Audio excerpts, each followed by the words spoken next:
Might as well start, I guess. It's episode 123 of Anime Book Club. Nick, I have uploaded the shows. I just need to change the titles and then make them Okay. public. So they are Okay. uploaded. Very good. I was gonna do it before this, but I got sidetracked And then he watching didn't. done YouTube videos. Yes. Yeah. But yeah, it's episode 123. Once again, we're back with Dr. Stone, Skate the Infinity, and Jakuchara. I am Brandon. I'm Nick. Let's have a go with Dr. Stone, aka Yukio, my boy. Fucking send it. So, Chrome is now safely with the team. Right. And now we have to start our dumb motherfucking plan. God, I can't tell you how annoyed I am. Because it never fucking works. It only works with the fucking gremlins and the grunts. Everybody else immediately fucking sees through it. Without... Anyways. It's true. They do. They do Yeah. immediately. And that happens in this episode. In that we do the Lillian Weinberg thing. We play the song, and then Gen does his impression. Yeah, all And the guys... all the all the- nameless dudes are like, yeah, fuck America. Or, not Yeah, fuck America. yeah, America's gonna come America, save us. Fuck yeah, that's what I wanted to say. And then Ukio comes by. He's like, "This is fake. You're But faking." he says it in English. He says it in English.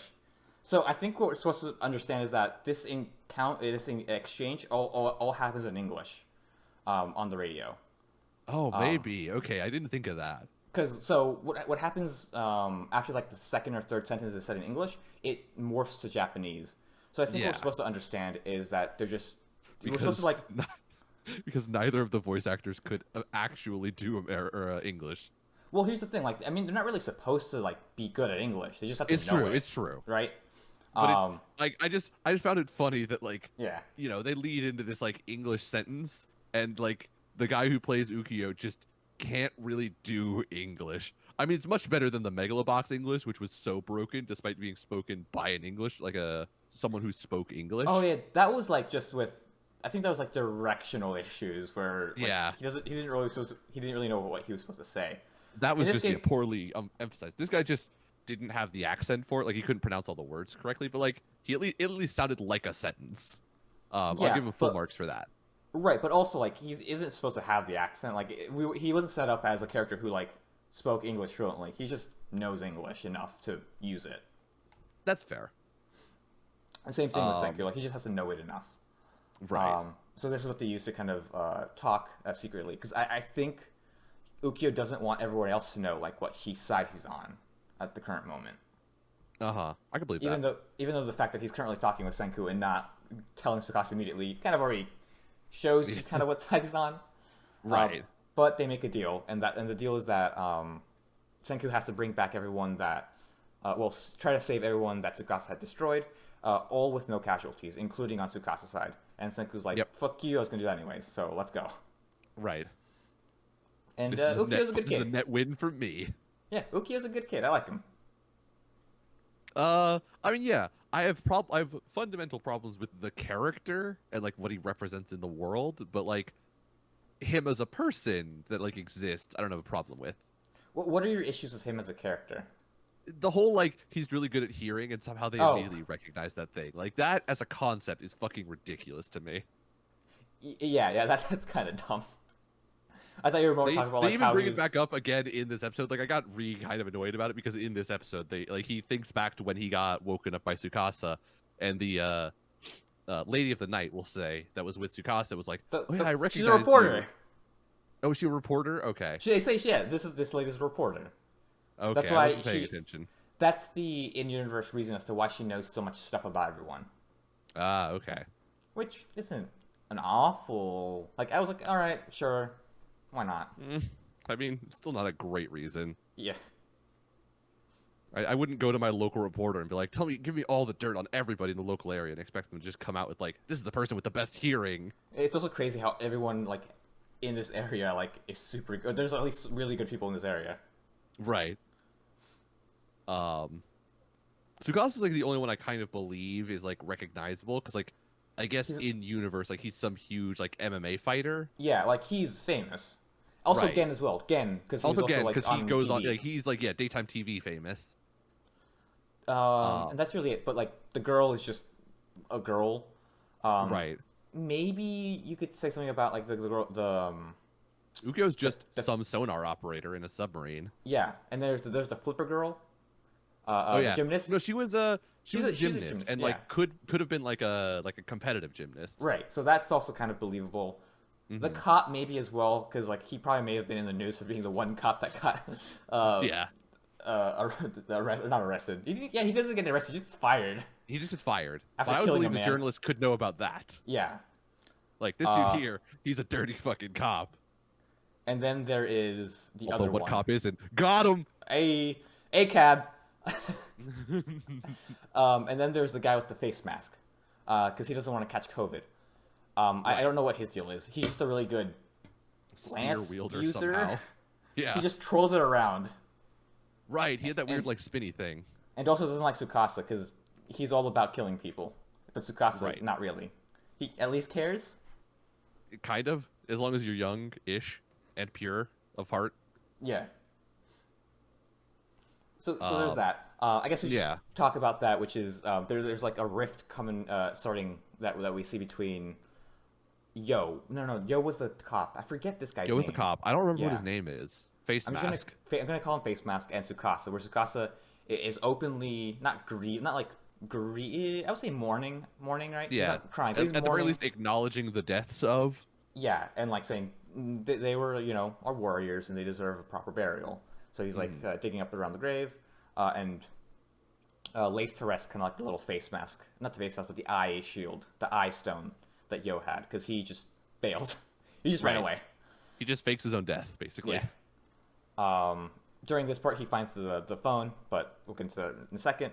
But while he's talking about the dead warriors, Face Mask is like, oh, he cares. Like, it looks like he's thinking that Tsukasa cares a little too much about the warriors, because he just Yeah. let them die. Like he made the fake news about Senku using the poison gas, but really it's because he just let them die after the volcano, not eruption, but volcano gas spew. Yeah. The gas like came down and then the gas flowed down to like the next point of like low area essentially. And Which so was- in that flowing downhill, it killed those guys. Yep. I forget if Senku tries to warn them or not and tells them basically like, Yeah. hey, poison gas over here, you don't want to come. And they were like, fuck you, you're lying. And then he wasn't. If I recall, don't Senku openly says like, "Hey, it's gonna kill you." Right. But the guy, because at this point they're too far away because they've run away. That their like boss doesn't help them out, Yeah. and At the they're very like- least, Senku openly puts on the gas mask in front of them because, like, I do remember them running along with those huge ass air purifiers that they were wearing. yeah, because they're trying to get the acid. Yeah. And what's his name? Face Mask and the gymnast girl definitely do like go up into the tree and just watch those dudes die. Yeah,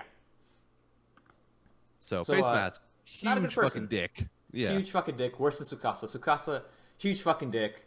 Also a murderer. Let's not forget that. He is Also, probably a murderer. fascist. Yeah. Also a fascist. Yes, 100%.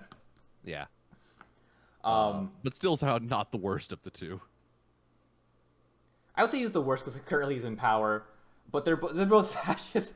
Like they're just both gonna instill fascism. Right. That's fair. So now begins the Is it plan. fascism if you want to kill everybody, or are you just, you know, a genocidal weirdo? Genocidal weirdo, but like they kind of go hand in hand. That's fair. Hand in hand with authoritarianism as well. But they find the phone, and Sukasa's like, "Oh shit, we have to go to the Miracle Cave like right away because that's going to be their next point of attack." Right. Now that he knows that there's like insurgents among his crowd. Right. And he's right. And now Senku- that Chrome has escaped, 'cause Yeah. there's no reason for Senku to show up. Yeah, Chrome has escaped, as well as our two other characters. Oh yeah, Taiju and Taiju, Yuzuriha have Yuzuriha. left Yeah. and come to join Senku for the main final gang. yeah, And they're final gonna, battle. Yep, they're gonna use a tank to scare everyone away. Capture the Miracle Cave. I forget what they're trying to do with it exactly. Yeah. They basically decided like whoever holds the Miracle Cave, because, you know, it's the only source of nitric acid, they will essentially be like the winner. Yeah, but Why like, Tsukasa would have to surrender if they held it, they don't really explain, but they assert that okay, as long as we hold the cave, we will win. all right. That's what I was like. That's where this part kind of like I kind of had an issue with because like, yeah, why don't you think Tsukasa would just attack? I guess what they're saying is we're just gonna hold the cave like they're holding it here, and Right. it's just easier to hold something than it is to attack. I think the other part of it is basically like by holding the cave because it's the only source of nitric acid in the universe in this universe, Yeah, um, you would then have the only access to like increasing your troop count essentially. So where Tsukasa is like hard capped at his number of troops, Senku could build, an army of any amount of size as long as he keeps reviving people and guns. and guns. So Tsukasa would basically be boned at that point, where they could just, Yeah, like you said, hold the cave, and defending a position is easier than attacking a position. And then once they have an army that's like 2 to 3 times the size of Tsukasa's army, they can basically just roll over on him and he'll lose. right. And that's basically all that happens in the episode. We also get like a little backstory of Ukyo following Yuzuriha around because he's trying to find out what she's doing. That's when he finds out that Yuzuriha, on the command of Senku, is trying to rebuild all the statues that Tsukasa had destroyed and keep them Right. safe inside a cave, using her like craftsmanship powers. Yeah. Because I guess like as long as your statue isn't like irrevocably fucked, you can get revived. I didn't really understand their It, whole difference between like being a weathered statue versus being just like a broken statue. I didn't really understand so, that. like if you weathered, let's say like a your hand like disappears because just weathering because of like water erosion, right? Like your Uh-huh. hand is gone because now it's just complete dust essentially. Right. But if there's still enough like pieces to kind of put it back together, then like you can still be revived that way. Okay. So basically, like if you're not completely dust, there's still a chance that you come back. We just need Right. to put you back together if we have enough pieces. Okay, that makes more sense. I was thinking like more weathered as like wind scarred and less weathered as like, pieces of you have turned to dust. I guess that does make sense. They have been stone for like 3,500 years. Yeah, Um, but yeah, but yeah, what could I was just envisioning like stones out there with like, like little bits of like weathering, like, chipping in the face or something, like where they're real like, "Oh, smooth you're stone. fucked." Yeah, Yeah. You just like walk up to some random statue and like one small piece of the cheek is gone. They're like, "Oh, this dude's fucked. Can't revive him." this guy Next. sucks. Just throw him off the cliff into the ocean. Face your fear. You're gone. You're gone. I- Um, If this is the case, I wonder if you could do like a chimera situation where you break off someone's arm and then give him someone else's arm. if the breaks like lined up perfectly, so you can like, I wonder if you could like even with like a massive amount of glue, like glue someone else's arm onto your arm essentially, like while you were stone, and then get revived. And, like the glue would just like seal it up, so you just would have a different arm then. Yeah, that'd be. I'd wonder if that could happen. Like you just like smooth it down just to make sure that it, clicks in place. Mm-hmm. Because presumably with like what Yuzuriha is doing, they're gonna say like the glue somehow doesn't count. Because like no Yeah. amount of putting those two rocks together is gonna make those two rocks The one same rock. rock anymore. Yeah. Like they're gonna be two rocks that are glued together. So when you revive somebody, they would be in the shape of a person, but it would be lots of bits of people glued together, is what it actually Yeah. would be. So I'm assuming they're gonna say like the glue doesn't count. Like the glue gets smoothed out by the miracle fluid and like it just goes away and becomes skin somehow. Right. So Or it'd be maybe like you interesting. still get scars, but they're still like a single person. Right. I guess yeah. We'll have to see when they revive their first, puzzle piece person, what they look like. Or it doesn't fucking matter. They just want to dress it. Right. I mean, that's probably what's gonna happen. We're gonna revive the first one. It's just gonna work. It's just going to work, and then we're just never gonna talk about it again. Yeah. Which I wouldn't mind. Sometimes like if you have like smaller issues like that, if you ignore it, usually people just like look past it and they're like, all right, it just works. It works. Especially Right. if it's not like a massive part of the show. I did start wondering as they were talking about the whole like, America's made it. Like we've made it as a country. We're free. I wonder how long we're gonna stay in Japan. Because mean, obviously, America's like the not whole coming. America's made it. Yeah, America's not coming. But like Senku's plan is to revive all of humanity, which means at some point he has to leave Japan to start reviving like other people in other countries. because he can't just assume like somebody else is going to get revived somehow by the magic of happening to be under a nitric acid fountain. So presumably at some point he has to leave Japan to go like do it himself. So I wonder when we're going to leave and where we're going to go. I think what's gonna happen is he finds out the truth of like the green light and reverses it, and that's how he saves everyone. Like he just never leaves Japan. That would be disappointing. I want him to leave. At the very You least, want go to more like adventure. mainland Asia. Yeah. Okay. Yeah, I could see that happening. It'd be fun, but I don't think in the scope of this that would be in the scope of the show. At least the way the author wants it to. The reason I think it could be is it opens up like right now in Japan, like where they are, we have covered like whatever, like 4 or 5 days march in between, where Senku was and where Tsukasa is. Yeah. It's like we've covered all of that land, and we know that no humans are there essentially. So like you could only reasonably put people in Japan like so close together. And at some point they'll run out of island for like major villains, like major arcs to happen in. So at that point, like going to mainland China at least then gives you the option of like maybe there will be some people in mainland China who have made it, and then like you can do an arc with like a Chinese villain in China and like have additional people and like additional land to work with essentially. Yeah, you could. But like I don't think if I don't know if that'll be end up being in the scope. Mm-hmm. Or maybe they've already done it. Who knows? I just wanted to build a boat. Oh, motherfucker.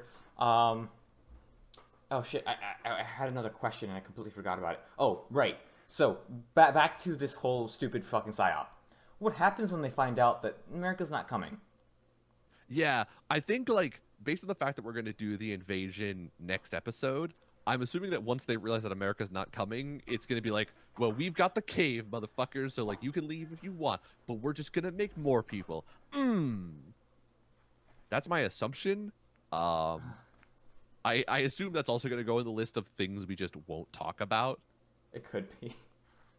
Well, like Because realistically, like, see that I would have an issue with because it's just such a large part of the plot in this case. It's that we have to use this thing in order to get them to our side. But like, it's a lie. You guys have said it's a lie. What happens when you figure out the lie? Because it's obviously a fucking lie. They even acknowledged in the show that like if people figure out this is a lie, they're going to be pissed. Yeah. So like, why? How are you like? They'll probably find a way to get around it, and hopefully it doesn't piss me off. Because I love the show, but this particular plot point is so fucking dumb because it makes no fucking sense. Yeah. And there's like a million other things they could have done, which would have just worked just as well. And each episode we go back to this, but it's the fucking AC. Everybody wants AC. They're not gonna say no, we don't want AC. I want to live my fucking rock that has the stuffiest fucking air ever. Right. It's certainly not a small plot hole. Both the AC thing and also the like how are we going to deal with these people once they realize we've lied to them. I don't know if it's a plot hole, just like there's something I don't even inconsistent. I don't know what to call it. Yeah. I mean, I'm already on the assumption that like they're just not going to deal with when people realize that they've lied to them. So I'm already counting that as a plot hole.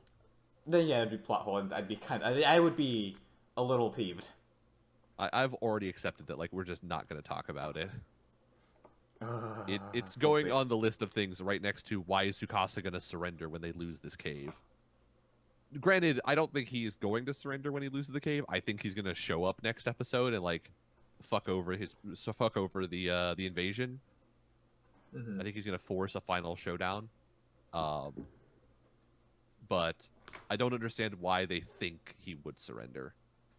Well, I think what he's going to do is he's going to like cave it in. So no one gets the miracle cave. That is not a bad idea. I mean, how would he cave it in, though? You would need some sort of, like... No, I mean, he's just strong as fuck. He'll just punch the roof, actually. Yes.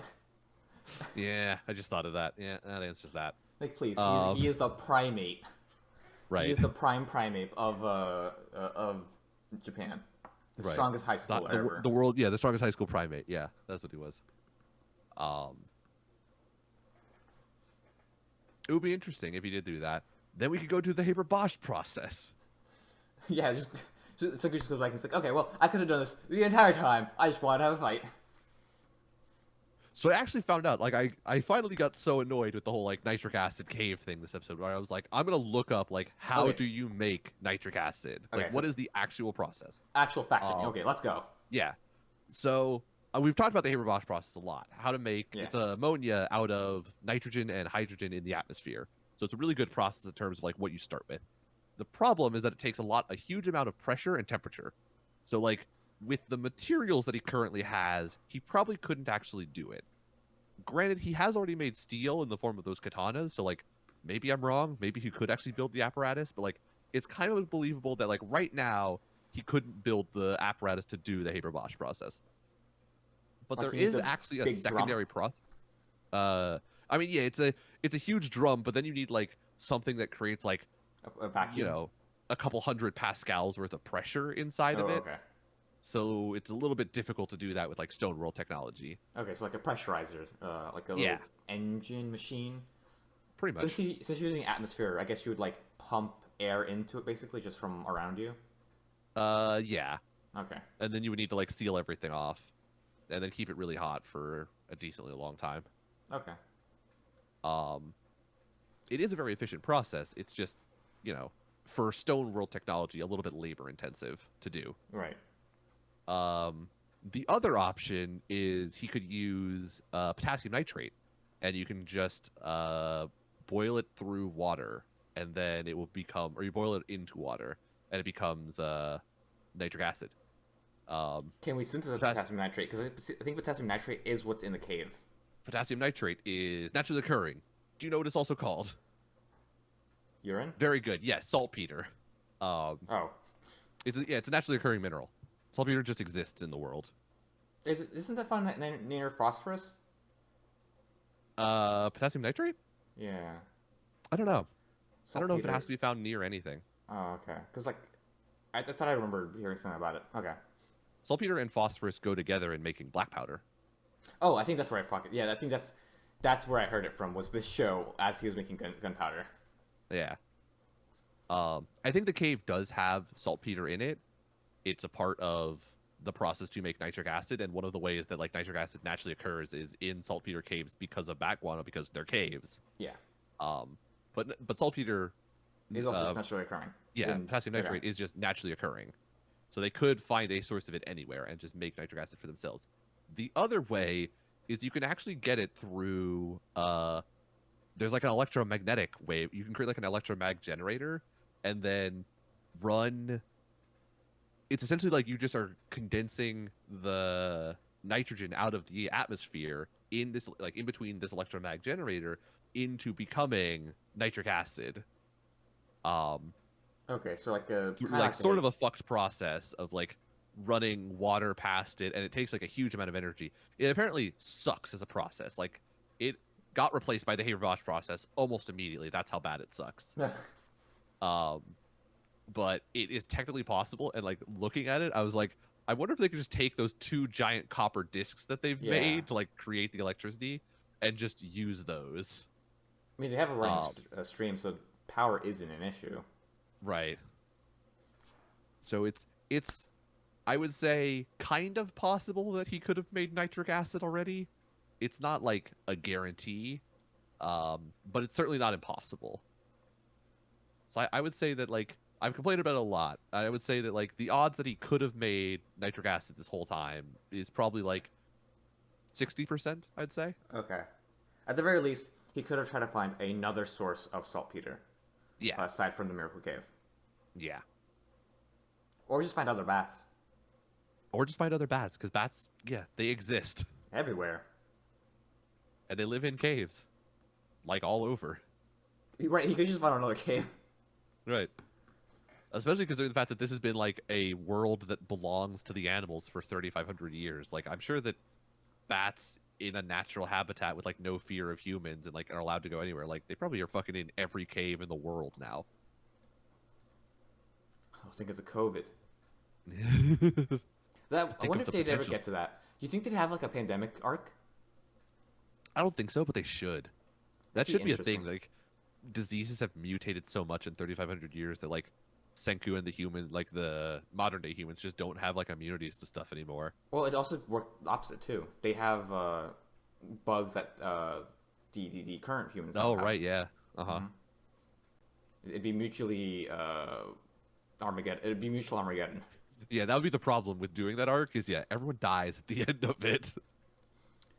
We Um, only barely made fucking sulfur based antibiotics. yeah. If we introduce smallpox into this village, we are all fucked. Senku would be able to explain the concept of vaccines, but I don't think As we he's can get an just laying there operational one. dying. Yeah. Just inject the thing into the cow. And But that why? thus Just the trust first me. anti-vaxxer was born. That would be quite the Aw. fucking arc. If we did The a pandemic arc anti-vax followed arc. by an anti-vaxxer arc. We need to When give you this- the shot of cow's blood so you don't die from smallpox. I don't believe you. It's gonna give me It's gonna give you autism. cow cooties. It's gonna give you cow cooties. Jesus Christ. Just gonna let you get smallpox. We can spare Well, one. Yeah, everyone gets one. Well, that is Doctor Stone. Let's talk about our next show, Nick. All right. Skate the Infinity. It's the continuation of the tournament arc. Yeah. Um, We get lots of Well- scenes of Reki kind of feeling himself. Yep. I should say not the continuation, but this is the start of the tournament arc because it didn't really Right. start Last time we right? just set it up and Yeah. like registered for it and like it was acknowledged as a concept. This is the actual like we began the tournament arc. Actual like beefs started happening. I'm so glad they used Did you that see word. what I it was forgot actually that they were called? called beefs. I forgot for like Okay. the last 4 episodes that they were called beefs. No, no, And no. so when they Did you see what this tournament's called? No, I didn't. It's called a wedding beef. Oh. I noticed it. Like it's in the first scene where they're doing like this the when they're pulling out the cards. Uh-huh. There's like wedding beef, and then there's something before that I forgot about. Oh, that is awesome. I forgot that the races were called beefs for the last like 4 episodes. So when Adam pulled out a card, he was like, "I did the first beef." I was like, "Oh, thank God, I forgot." But this is so good. This is still Right. so amazing. I'm still holding out I'm still holding out hope that the last heat is going to be Adam versus Snow in a beef supreme. Oh my god, that would be Like I would die happy. that'd be something else. That would definitely be something else. I mean, it will probably be called a wedding beef. It's like that is the name of the tournament, like the races, I Right. should say. But I just want it to be called Beef Supreme so bad. But anyways, we basically get like the first group stage this episode, or get various races between random not Yeah. groups, but like So yeah, first we had random the groups. qualies, where like groups of like 5 or 6 or 10 at one time would all like do the sprint race, and the top 2 from each qualifying would move into the bracket stage essentially. Yeah. Basically all of the characters you expect qualify, except for 2 surprises. One, some random dude named like Hans or something. Nobody gives a fuck Yeah. about him. He loses immediately. He's Reki's like if had Reki been in the tournament, it would have been him. Right. But he's just And then the other one Nameless. is Snake. oh I fucking love Snake. Very, you know, I mean On they the make nose.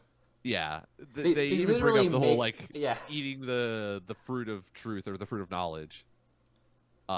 Because he is the snake in the Garden of Eden between Adam and Eve. What he actually is Adam's butler. Yeah. Also, like, they didn't need to really explain it because, well, aside from them not needing to explain it, Adam says, "Oh, you're gonna give me the fruit of knowledge, right? Or the fruit of knowledge, or the fruit of forbidden knowledge." But you could already make the case that that already happened because Snake had already taught Adam how to skate, and like the skating could have already been the forbidden knowledge. Like Yeah, that's he's fair. not allowed to do it. Like it already makes thematic sense. Right. But that's just reading too His much. dad got mad at him for doing it. Right? Like, the thing's already there. You don't need to do it Right. again. We did also get to learn more about Adam's weird home life with his weird aunts who like beat him Oh my apparently. god. There was like a whole thing there about like watching it. I was like, they're trying to make some commentary about like abuse and how like you perpetuate the things you Yeah. learn as a child kind of thing. Where I was like, I get it, and at the same time, I don't know that I like it. Like, Like not like it because of what the way it's doing it, or like it's just gross. Like how so? I don't know. I mean, a little column A, a little column B. It is both gross watching, three adult women beat Beat the the shit out of 7-year-old fucking boy with a ruler. yeah, God. Uh, I mean, that's more than a little gross, but also like, I mean, I feel like this is like a common thing in like more modern like any type of fiction is like your villain character can't just be a villain. Like he has to be like a Right. sympathetic villain. Like he has to have some reason of being a villain that like makes you feel bad for him. And so I like like they've the created fact this whole enough that like he's just a really good skater and wanted to be good. Like that's right. good enough for me. Yeah. Like what they did to the first flashback where like he was just him skating as a high schooler just wanting to look for somebody who like could skate as well as him to like race against and Yeah, like and he just like consumes him. That I think was good enough. right. I didn't need to know more about like why he had this obsession with finding that person. Like just knowing that he felt that way. I mean, it's perfectly legitimate to just feel that way. Like they didn't need to expand on it. But they did. They did this whole abuse thing, and like It's again, not bad. It's just like yeah, it was not bad, and like they haven't oversold it yet. Certainly, like they did it in one scene where he was like, "I will love you," and like as he's feeling his arms, and he has like the flashback, and like you know, there's a it callback does to it what it's later on. supposed to do. Is there a callback to it? Okay, I Yeah. don't remember. Um, Where he says like he makes something he makes a similar remark. okay, but like yeah, I see what they're trying to do, and they do it like kind of good, I guess. Like execution wise, it's good. It's just like It's yeah. message wise, or like I don't know, tone wise. I don't know what exactly it is, but like something about it. Like I just watching it, I'm like, I don't know that I like this. Like I get it, and I understand it, and like you're doing it well. Like you're not overselling it or like coming in super heavy with it or anything. But like I still don't like it, you know? It's yeah. It's a little overdone. I definitely agree with that. Um but I don't know where I'm going with it. Yeah, it's a little it's overdone. Yeah. I didn't hate it myself, but like I was like, oh, this is like a little gross. Mm, Um, in terms of the tone of it, like the show is very like funny and comedic, and like the drama bits aren't like abuse bits. It's just friendship like drama, right. which doesn't like it doesn't feel as like heart wrenching as like watching a kid get beat by his fucking aunts. Yeah. That you're like, oh, and with the friendship drama, you're like, oh yeah, I can relate to that. With Mhm. the aunts, I feel like I don't want to relate to that. Yeah. By the way, the term is called White Eden wedding beef. Okay. Very biblical. Very, very biblical. Very, very biblical. Um, and like part of it is that I feel like parts of what the abuse story is doing could already be done by two of the things that they've already set up. Oh, Because yeah, the fucking. they've already established that the ants are overbearing dickheads, Yep. And that the and they dad is also established like kind of his a dad GP, was kind is of abusive in like is an a prick. emotional way. Yeah, So, like, at where that like point, like, he burned his son's skateboard, yeah, it's enough. and like we could expand on those and like see a little bit more of those two things specifically in like their own thing of like the ants being weird dickheads about his job as a diet member and his dad being weird about him skating. Like they could just do those two things. They don't need to add in this extra thing of the ants being like physically abusive, but they did, and I'm like, the more I think about it now, I'm like, just The more you just don't like stay it. with like the ones you got. Like Yeah. I don't want this, you know. It was You've enough. thrown this at me. You've thrown the child abuse thing at me now, and I'm holding this hand grenade, and I'm like, I don't want this. I don't want Nick, this in my life. Nick is recalling himself watching Wonder Egg. Yeah, that is very much what it is. I already had enough of this with Wonder Egg. Wonder Egg, where they pulled the pin out of the grenade that is my sadness and dropped it into my lap, and I was like, well, I guess this is mine now. I don't know where to throw this. Yeah, there's definitely aspects of that. We're also getting Reki's growth in that he I guess what the show's kind of building up to is that he has to understand that he's just not a good skater, but he should still support his friend. Right. And he They is are there kind to of support his establishing friend. what we predicted like 3 or 4 episodes ago with Yeah, he'd be the Reki's architect. like long-term position is going to be the architect. Yeah. Yeah.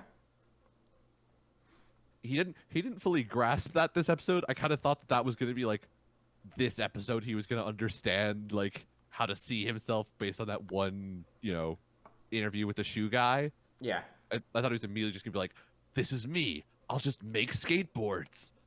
I mean, I guess like from a character perspective, it's probably a good thing that he didn't do that. Right From away. a story perspective, like Yeah. I don't know. I don't know how he's gonna both make up with Langa and make this decision in like the last 5 episodes that we've got, and like do something meaningful as the architect. He's going to fix. I think Long is going to break his board and he's going to fix it up and or find like a cool new way to build it so that he has like an edge on Adam. And then Locke's Okay. going to say like it's not just me skating, it's both of us skating together. Even though you'll be here watching me. This isn't just the speed force; it's also the power of friendship. We've got all the dumb tropes behind us. Speed Force not a trope. It's just a implementation of a dumb trope. Right. Well, I can It's say just a that. weird thing that they invented for all 17 flashes that they've done, I so that they can explain how realize- they both are and are not the same person. Nick is a nerd and he reads comic books. I liked the way you said that. Um, It's like you were a nature documentary. And here we, Who's the and here, here the we nerd? have the 3-toed sloth, and over there we have the Nick, reading the comic books and being virgin. he has not attracted the female and will not ever. He makes eye contact with the female, and the female of his species runs away. He thinks he sees a female of his species, but it's actually his own reflection because there are no females in his species.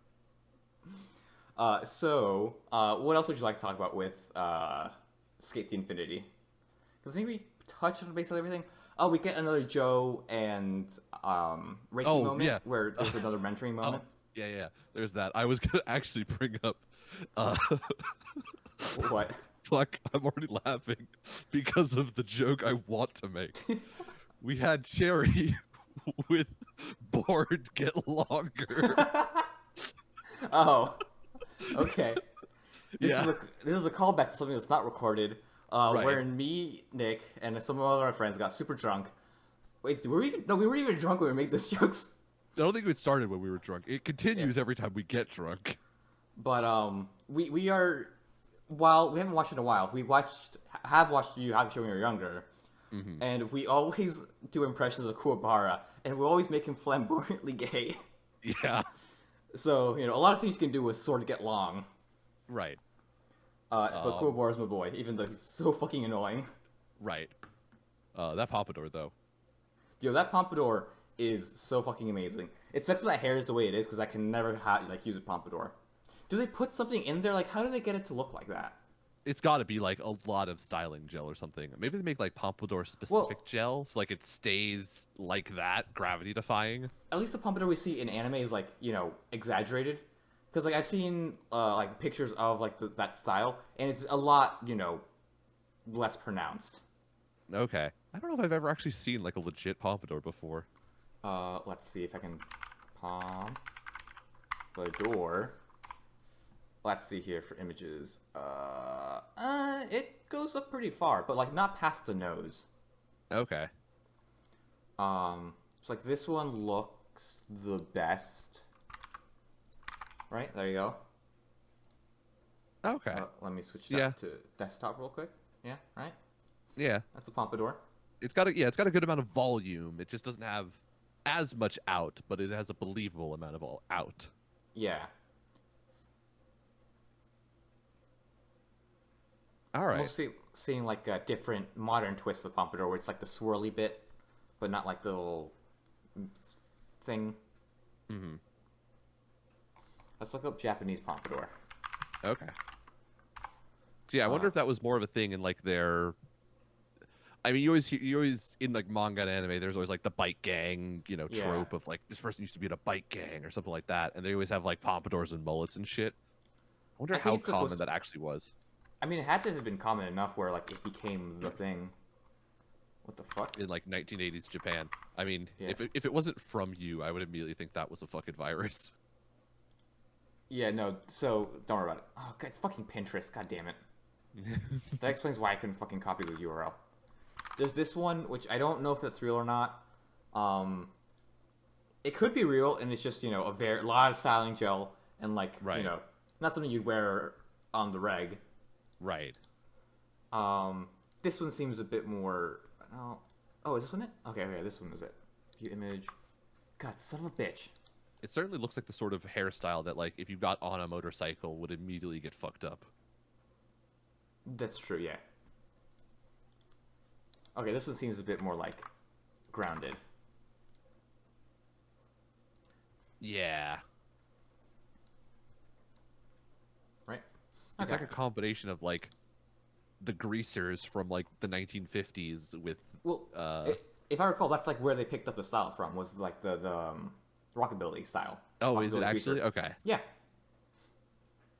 I mean it looks it. It definitely has Yeah. that like Like everything the about leather it is jacket. yeah, the leather greased up jacket, the hair. slick back. Yeah. I mean even the dark like slick back hair. I know their hair is just naturally dark, but I mean even that is on brand with the greaser look. Mm-hmm. But All yeah, right. that's a pompadour. Back to what we were originally talking about, which Yeah. is board get long. Yeah, Cherry with board get longer. Quite just- literally, it's just Carla mowed long, and then it just sort of Go Gadget extends in the middle somehow. And then just materializes a middle section. Right. And then I was kind faster? of expecting it to just open, like it would just slide open, and there's just like a gap back there, and Yeah. like it just wouldn't matter because he wouldn't move his feet into it. That's what I kind of thought would happen, but no, it like legit just grew material in the middle. Yeah. It became a longboard, I assume, which is why it was called like mowed long. Was it supposed to be a longboard rather than a skateboard? I guess it also made him faster. I don't know what the difference is like between the different types of boards. I know if like Yeah, I guess short boards just don't go as fast. I don't know. I know that skateboards and longboards have a difference in like length and in Yeah. where the wheels are positioned, but I don't know like how that affects how fast they could go. Right. But Cherry goes into board get longer mode and makes it down the hill in the same time as Adam. Only Snake is able to beat Adam. Right. That's something we forgot to mention is that Snake, is presumably better than Adam at skateboarding, and actually Right. maybe Although we don't the know how best. legit Adam was trying. Yeah, he was just going down the hill. We don't know if that was he was just out there fucking dancing with himself. It's very possible that presumably Snake and Adam are going to face off in either this round or the next round, and Adam will probably win. Yeah. Possibly. I could see him losing to and throwing a hissy fit. Yeah, it will be interesting when they skate because like Adam has already said like when he skates with somebody he's in love with them, but I don't know that he could skate with Snake and be in love with or with Snake Right. because he Also fucking could- hates that dude. Yeah, I assume Snake also kind of hates him too. Hey, take the fall from me. Yeah. This was all your fault. No, this was not my fault. Oh right, go to jail for me. Go to jail for me. So we'll see what happens with that. And currently we're in the middle of another beef, which is Joe versus Snow, and Joe just grilling around, using his fucking muscular legs to just jump and Yeah. do stuff and go fast. Mm-hmm. Very interesting style where he just like kind of just is luging kind of but forward. Yeah. He goes for the curl up into a ball on my board strategy. Which I guess like the theory behind it is if you reduce the amount of like body that's standing up, you're like reducing wind resistance, I guess.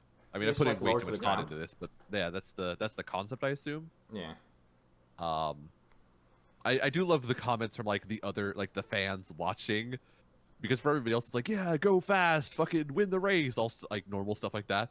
But every time it's Joe skating, it's always like girls just shouting like, "You can take me if you want." Does have his fan base. That man is a straight up playa. He is.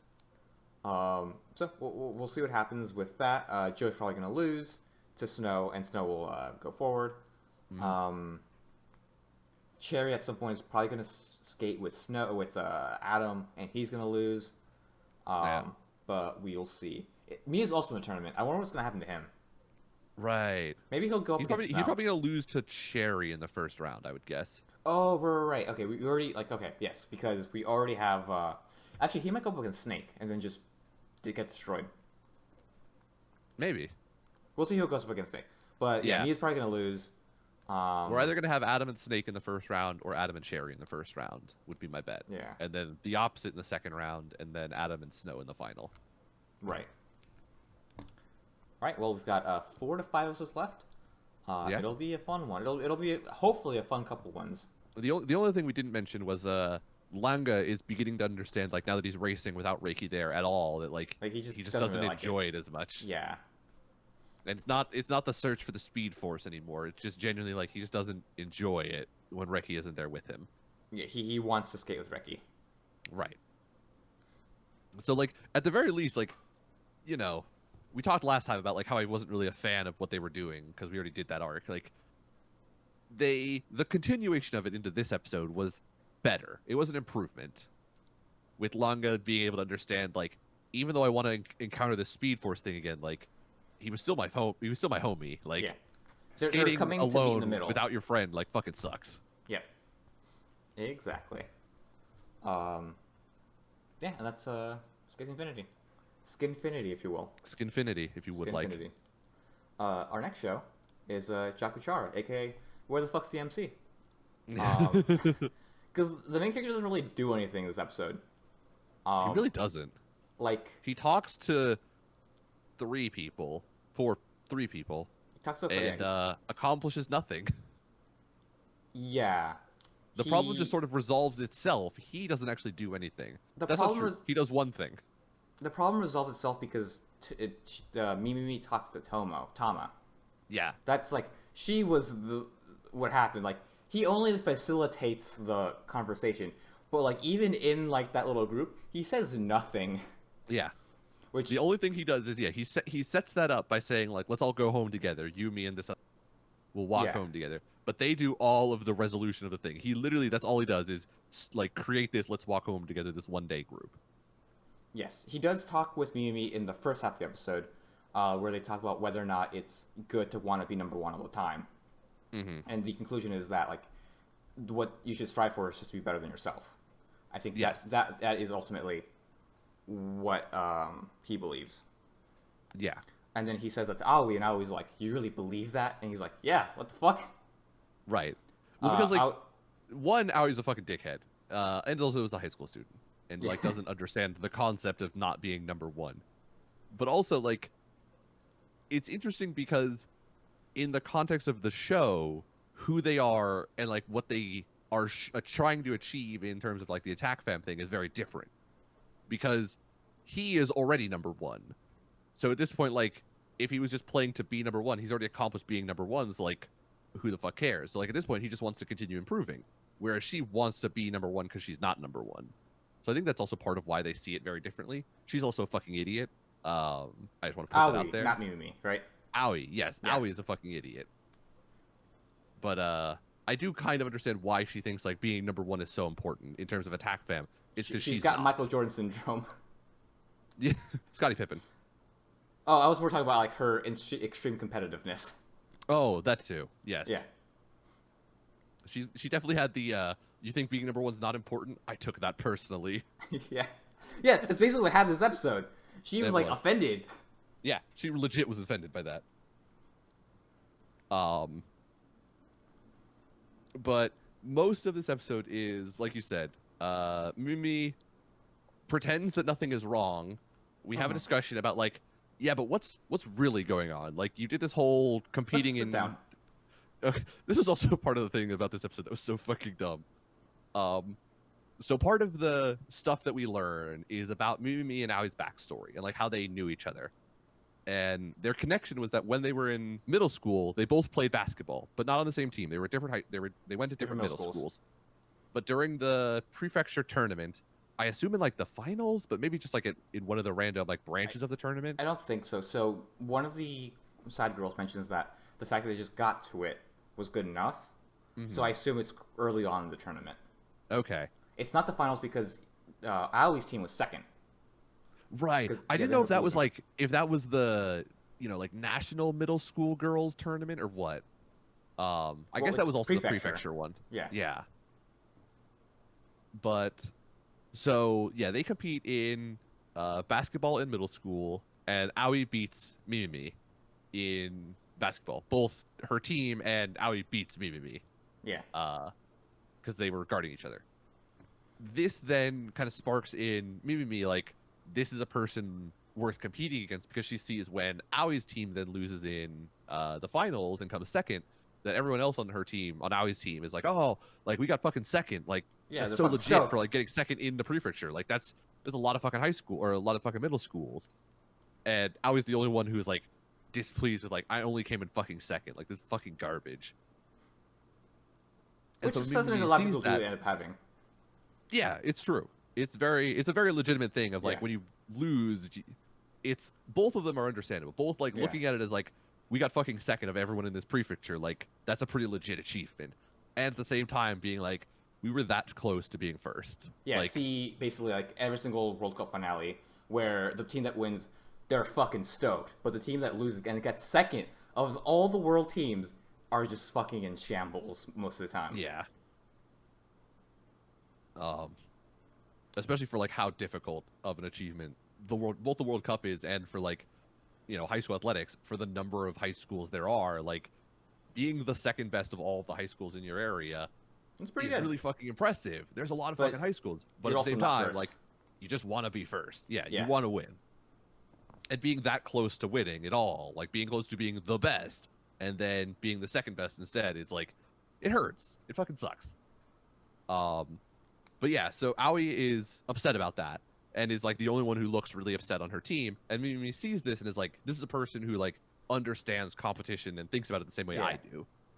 So when they find each other in high school, they decide like, oh yeah, like you're somebody else that I really respect as a competitor, and like you want to try really hard, and like we can win together. So let's play an individual sport like track. Because that's what two great competitors should do. Play an individual sport like track and field. I'm surprised they're not playing volleyball or some shit. Yeah, or just basketball again. Basketball. Yeah.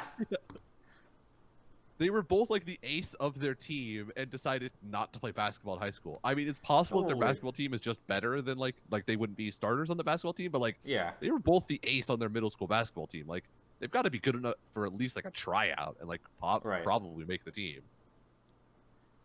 I think this is one of the weird like.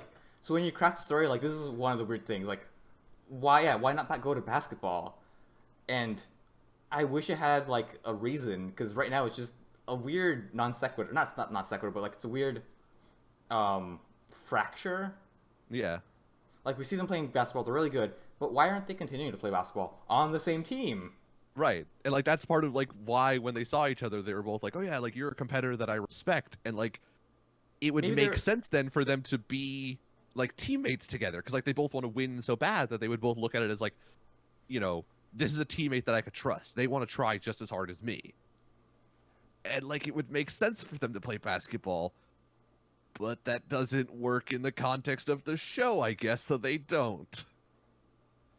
I think what happened is just the author maybe just had a brain fart.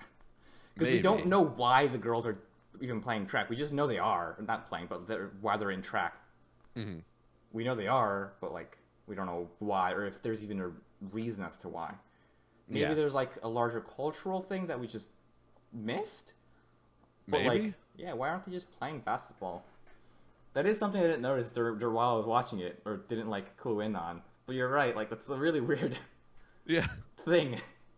I mean, it would make sense if they did like a short scene about like maybe the high school just doesn't have like a women's basketball program, and so they're like, we'll do something else then. Wanted to compete against each other again, and wanted to do track. But Well, like like I we don't don't get that remember them scene. explaining like, yeah, we Yeah, don't we never explain like we want to compete against each other, we don't want to be teammates.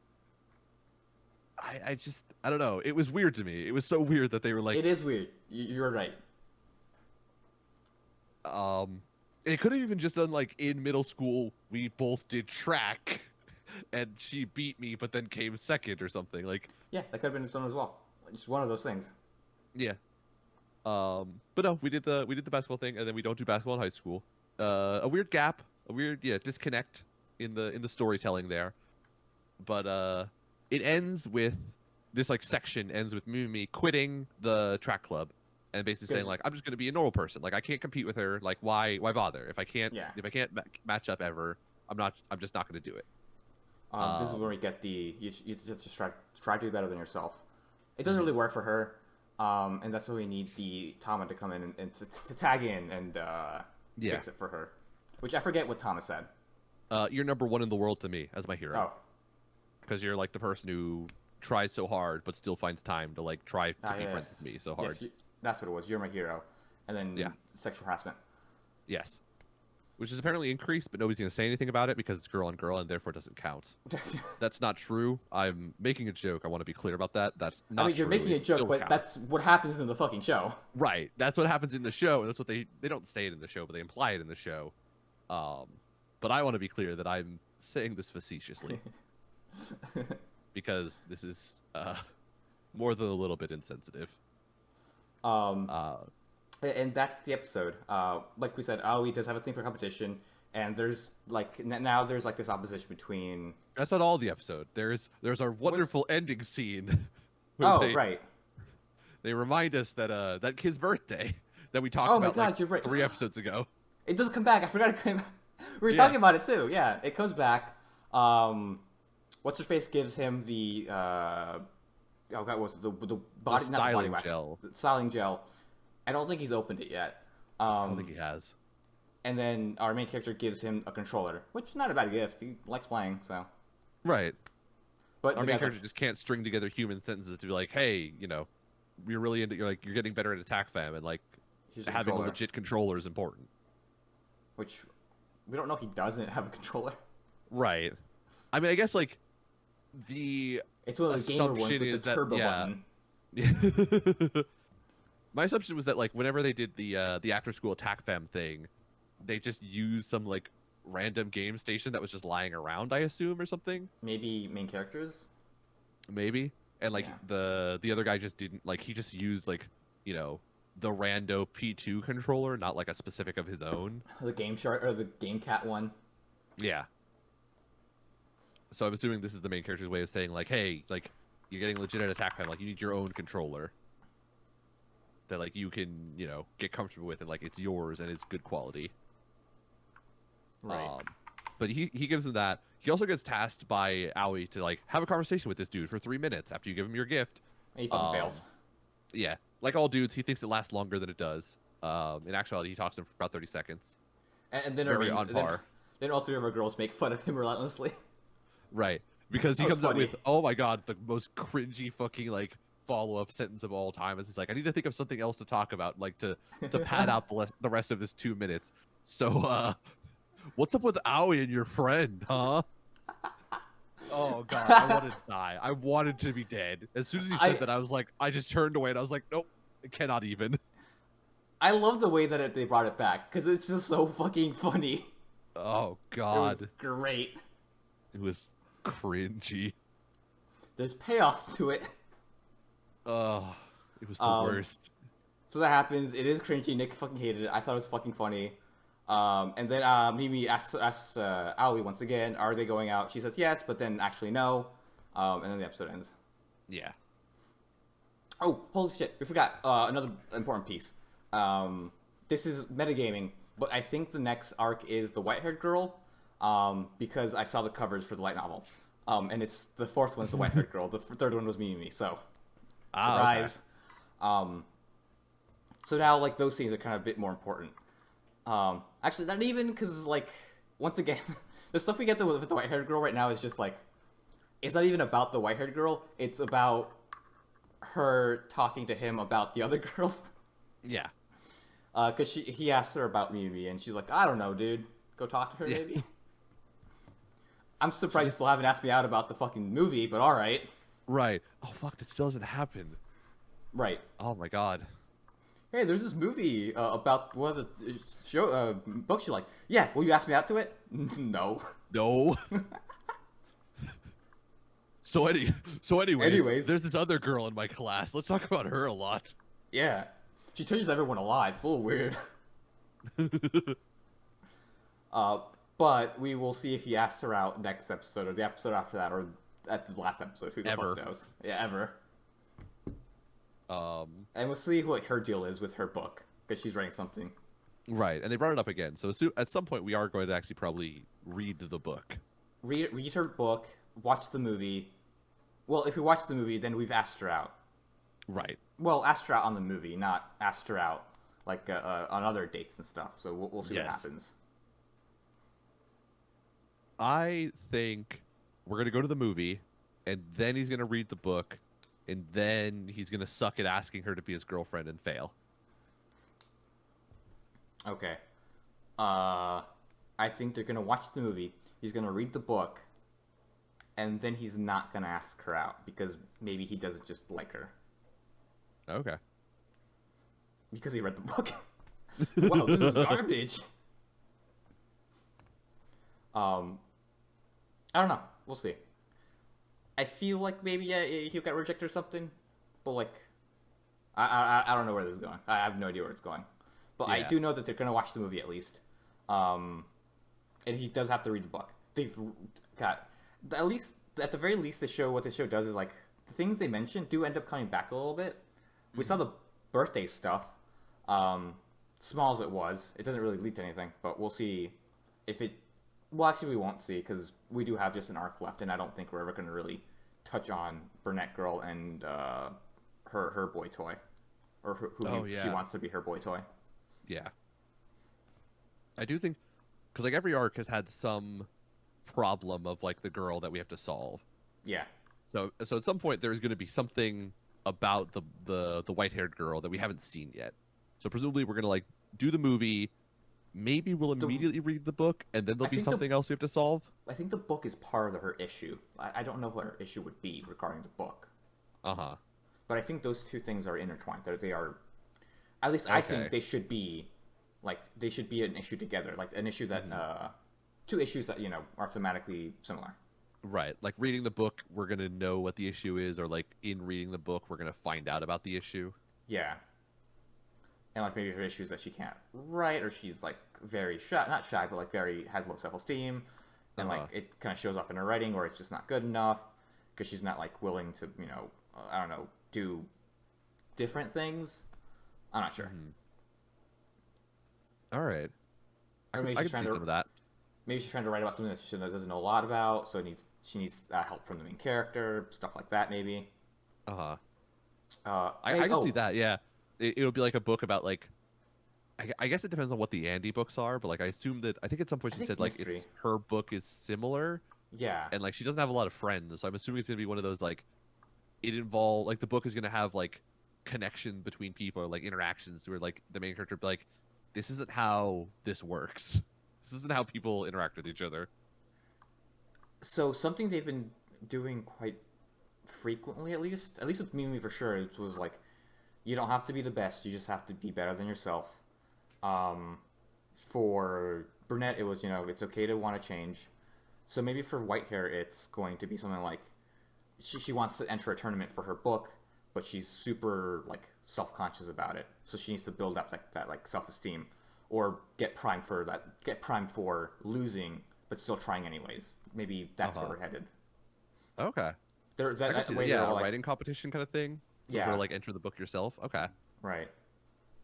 And then that would also gear up for opposition or like conflict between our main character and Al. We were always like, you have to be number one at everything, or else maybe why even try, right? And main character's like, just no, you're gonna suck at the beginning, but you still have to try. Right. Which it doesn't really make sense because that's kind of Ali's point anyways. Is like you're gonna suck at the beginning, but you need to keep trying. So maybe there's gonna be like a twist to it. But I think that's where we're headed. Is there's gonna be a competition for the book that she's trying to get into. And I feel like more often than not, if a character is writing a book, there tends to be a competition that they try to enter. This even happened in fucking what was it? The sister fucking one. Oh right. Yeah, Fuck, I don't remember. the main character loses, and he's super pissed off to the main girl. Right. Not Orimo. I don't remember. It wasn't Orimo. I know what you're talking about. Domestic Nakanaja. Yeah. So yeah, that one had the book competition, and there's gonna be. I think Aritsuki also had like another competition too.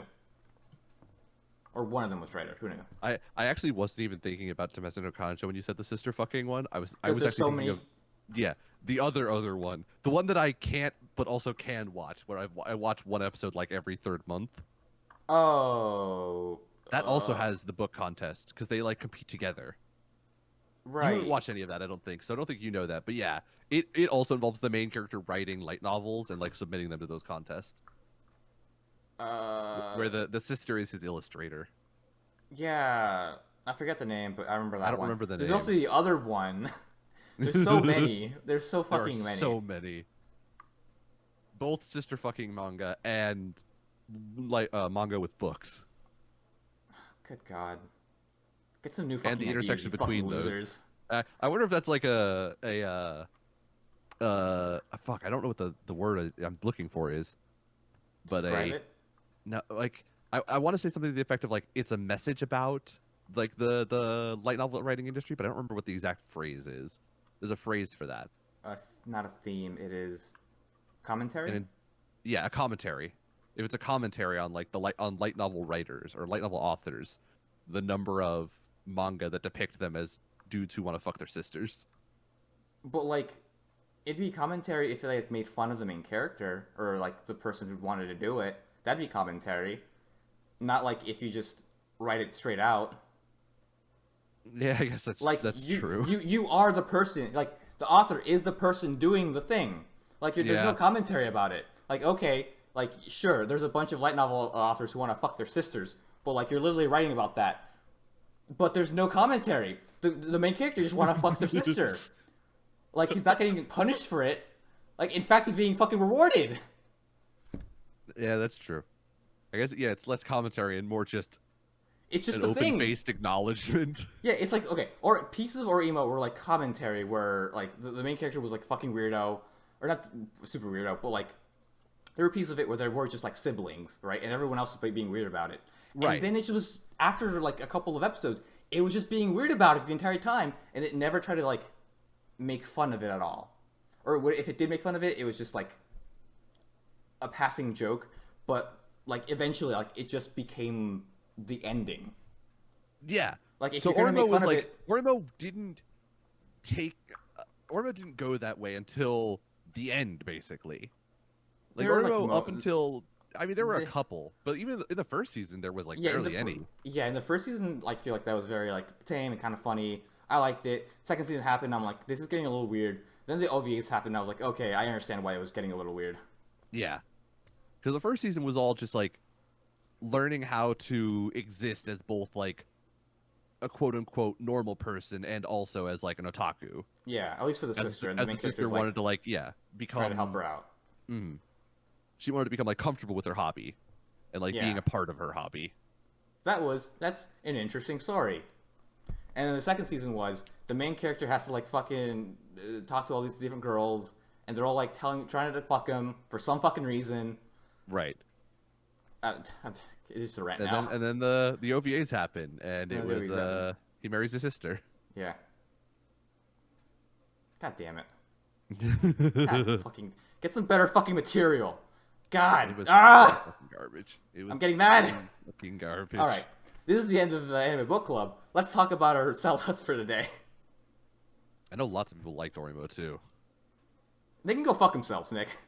Fuck you. Go Why fuck fuck yourself. me? I didn't like Orimo. Sorry, no, not fuck you, Nick. I meant fuck you as in the Okay. The people who liked Orimo. Oh god. We've just lost the radical incestuous group. Like fucking god. That will never be part of our base. God, I fucking hope not.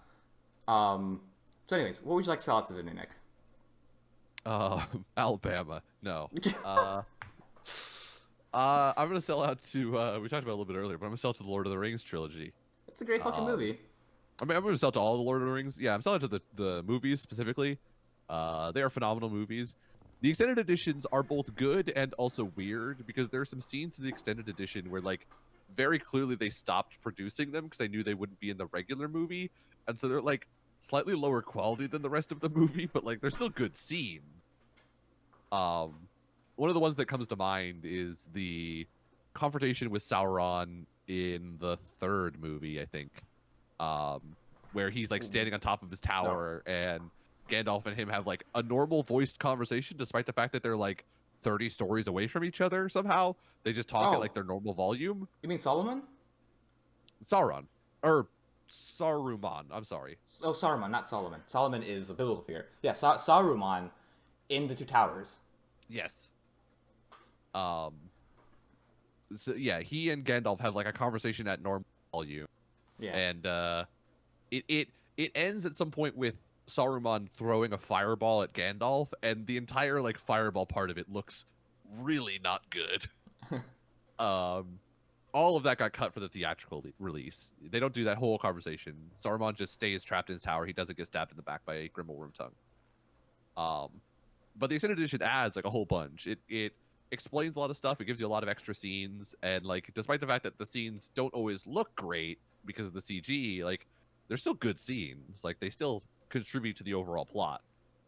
Um, so I'm selling out to specifically the Lord of the Rings trilogy, but like It's long. I've too.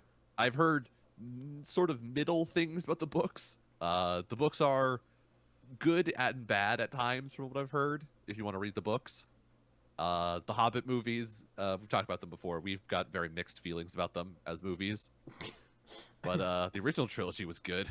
I enjoyed the Hobbit movies for the most part. Like they were okay, Right. but like there were moments where I'm like, this is kind of stupid. And the pinnacle is the end of the second movie, where like we've been introduced to Seath, not Seath, not Seath, sorry. Smaug. Smaug. The God, and he's voiced by Benedict Cumberbatch. Benedict Cumberbatch. Yep, and like he's introduced in just the coolest fucking way. And he has like this great send off where he basically gets covered in his own gold, and basically blinded by it, and he just starts running off into the night, off to like I think destroy one of the villages he's next to.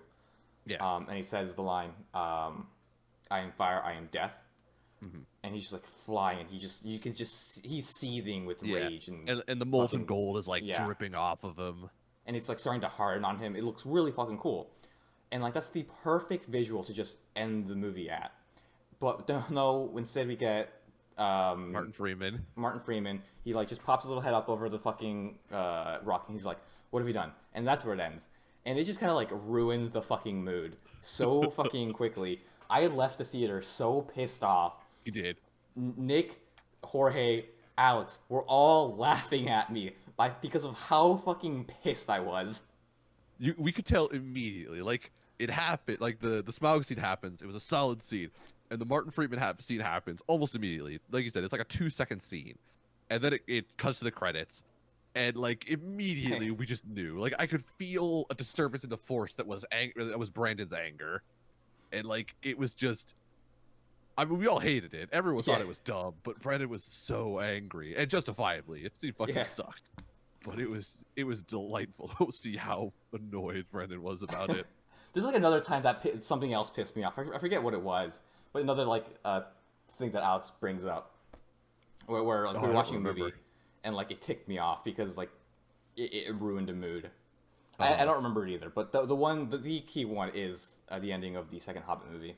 Yeah, because it's so quotable. The moment that pissed you off, oh no, what have we done? Is all you have to say because it's just the scene. It's just that one line, Yeah, but it's the perfect way to call back to it. I was like my face was like had the biggest fucking grin as I was watching Smog, and then the next scene happens, and it's just immediately a frown. Yep. But that aside, Yeah, the original trilogy, oh, Fellowship of the fucking Ring, great. Two Towers, Return of the King, phenomenal movies. If you watch all the extended editions, it's like above. Oh. I think it's like 11 to 12 hours worth of movie. Yeah, hold on, let me check it out. LTR movie extended edition. Because I know that the last one is like 4 hours in the extended edition. Return of the Okay, King. so 4 and 11 minutes, 3 and 43 minutes, 3 hours and 2 minutes. So wait, that's The Hobbit. What the fuck? Dude, no. Yeah. That's not what I want. Okay, hold on. Core, what is the combined length of the extended cut? Continue reading.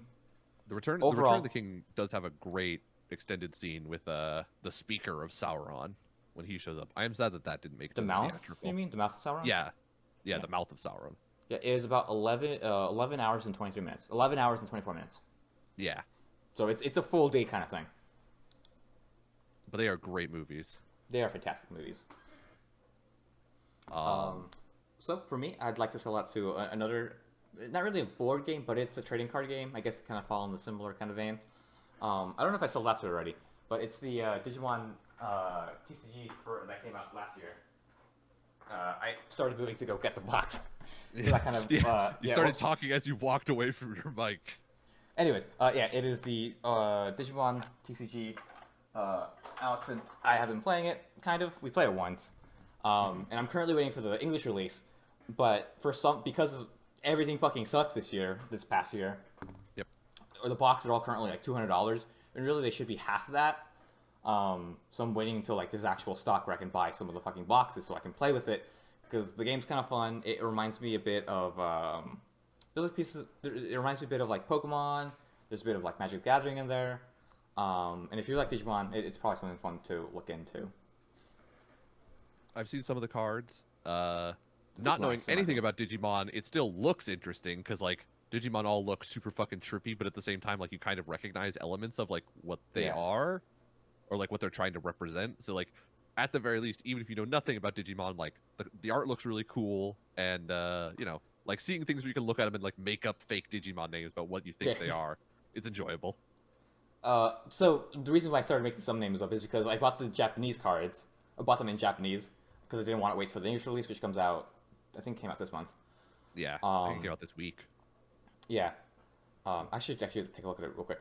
Anyways, and because it's Japanese and I can't read it, instead of like looking up for each time, which I made up our own names, there is one that I really like, and that's fucking RoboCopmon. Because it's basically just the cover of RoboCop, and it's a robot Yeah. cop. I remember he showed me that one. It's pretty much budget RoboCop. Yeah, I'll try to get a picture of it and put it here. But anyways, it's a fun game. I really like it. The one time I played with Alex, and I wish to play it again some more. In English, with cards In that you English. can read. In English, You with don't have to cards- look up cards what that I they can do. read. Something I would talk to say about the Digimon is that all like the first group of Digimon, like the smaller ones, you tend to look like animals, kind of cutesy, and invariably they will become robots by the end of their evolution line. Every single fucking time they become fucking robots or like fucking mechs. And It's a commentary on society, Brandon. You get more powerful by getting more technology, Yeah. obviously. while I do say, while I am kind of complaining about it, I do still kind of like it. I think they always look really cool. But that's my sellout, is Digimon TCG 2020. All right.